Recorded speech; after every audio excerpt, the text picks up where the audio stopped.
Before the war started, I told Putin that if he invaded Ukraine, NATO would not only get stronger, but would get more united.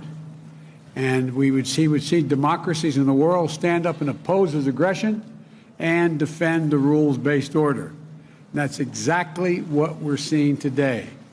This summit was about strengthening our alliance, meeting the challenges of our world as it is today, and the threats we're going to face in the future. The last time NATO drafted a new mission statement was 12 years ago. At that time, it characterized Russia as a partner, and it didn't even mention China. The world has changed a great deal since then, and NATO is changing as well.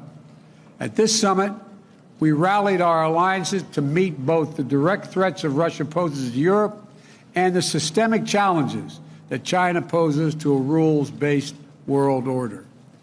And we've invited 2 new members to join NATO. It was a historic act. Finland and Sweden, 2 countries with a long tradition of neutrality and choosing to join NATO.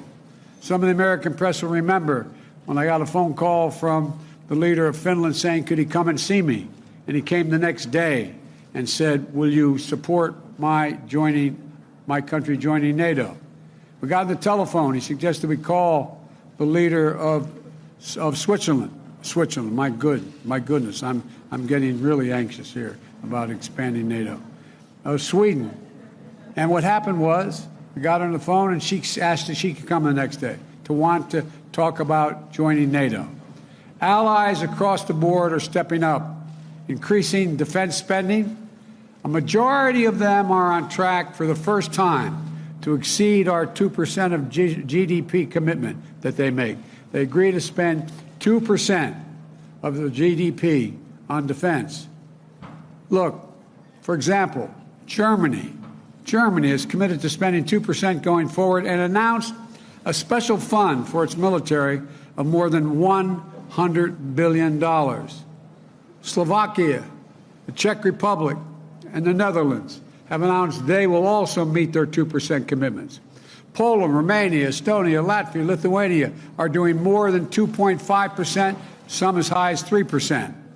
Together, deploying more assets and capabilities to bolster our alliances across all domains: land, air, sea, cyber, and space. We've reaffirmed that our Article 5 commitment is sacred, and an attack on one is an attack on all, and we will defend every inch of NATO territory. Every inch of NATO territory.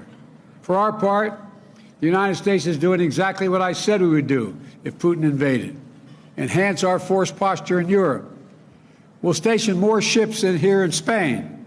We're stationing more air defense in Italy and Germany, more F-35s in the United Kingdom, and to strengthen our eastern flank, new permanent headquarters for the Army 5th Corps in Poland.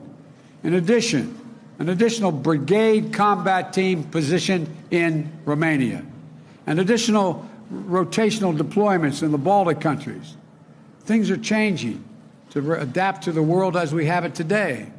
And all this is against the backdrop of our response to Russia's aggression and to help Ukraine defend itself. The United States is rallying the world to stand with Ukraine. Allies and partners around the globe are making significant contributions. Secretary Austin just brought together more than 50 countries, pledging new commitments.